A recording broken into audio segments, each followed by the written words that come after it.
गणपती उत्सवाच्या अनुषंगाने धर्माबाद शांतता समितीची बैठक संपन्न।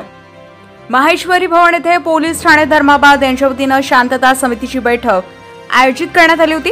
गणपती उत्सवाच्या निमित्ताने आवश्यक असलेल्या सूचना उपाययोजना संदर्भात यावर चर्चा करण्यात आली। व्यासपीठावर धर्माबादचे उपविभागीय अधिकारी स्वाती दाभाडे हे अध्यक्षस्थानी होती। पोलीस निरीक्षक बाळासाहेब रोकडे, नगर परिषद मुख्याधिकारी सतीश पुदाके, गटविकास अधिकारी तोडवाड, नायब तहसीलदार प्रेमानंद गावंडे, पोलीस उपनिरीक्षक प्रियंका पवार यांच्यासह सार्वजनिक बांधकाम विभाग महावितरणाचे अधिकारी या बैठकीस उपस्थित होते। या बैठकीत अनेक नागरिकांनी आपले प्रश्न आणि सूचना मांडल्या, त्याची नोंद घेण्यात आली व सदस्य प्रश्न सोडवण्यासाठी प्रयत्नशील आहोत असं सांगितलंय। तालुक्यात कायदा सुव्यवस्था अबाधित राहावे यासाठी पोलीस प्रशासन दक्ष आहे। तसेच गणेश उत्सवाची परवानगी काढताना नियमांचं पालन करण्यात यावं। परवानगीची प्रक्रिया सुलभ होण्यासाठी एक खिडकी उपक्रम सुरू केला आहे।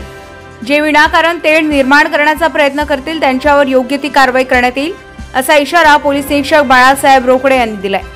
पर्यावरणाचं संतुलन राखण्यासाठी सर्वांनी पर्यावरणपूरक गणपतीची स्थापना करावी। तसेच गणेश मंडळाकडून वेगवेगळे सामाजिक उपक्रम राबवले जातात, विविध देखावे साजरे केले जातात, त्याचे परीक्षण करून चांगले उपक्रम राबविलेल्यांना पारितोषिक देण्यात येणार असल्याचे मुख्याधिकारी सतीश पुदाके यांनी सांगितले। या बैठकीस विविध पक्षाचे पदाधिकारी, सामाजिक कार्यकर्ते, पत्रकार, ज्येष्ठ नागरिक व तालुक्यातील पोलीस पाटील, गणेश मंडळ पदाधिकारी उपस्थित होते। सर्वांनी नियमांचं पालन करून सण उत्सव उत्साहात साजरे करावा, पण इतर समाजांच्या भावना दुखवणार नाहीत याची खबरदारी घ्यावी।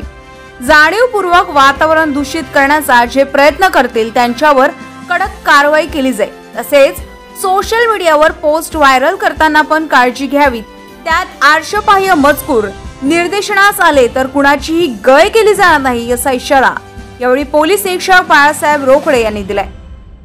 हिंदू सम्राट 24 न्यूज करिता मुख्य संपादक लालाजी इमणेलू।